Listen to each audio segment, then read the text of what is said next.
Intanto il giudice ha disposto, per quanto riguarda i 2 indagati che hanno potuto rispondere, l'obbligo di presentazione, quindi gli arresti domiciliari sono stati revocati.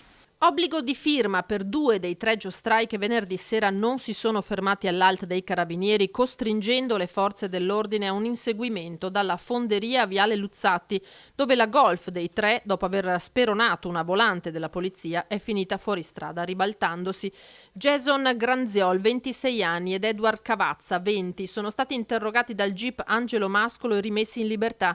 Il terzo, Rail Battistutti, 20 anni, che guidava la macchina, rimane piantonato in ospedale. È ancora sedato, ci vorranno alcuni giorni per potergli porre delle domande. I 2 passeggeri ascoltati in carcere hanno fornito la loro versione.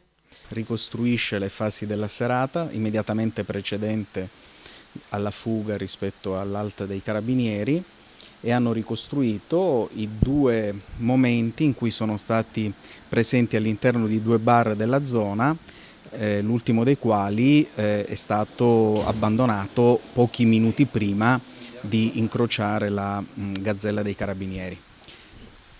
Quindi nessuna ipotesi di furto, tentativo di furto in cui potrebbero essere stati coinvolti.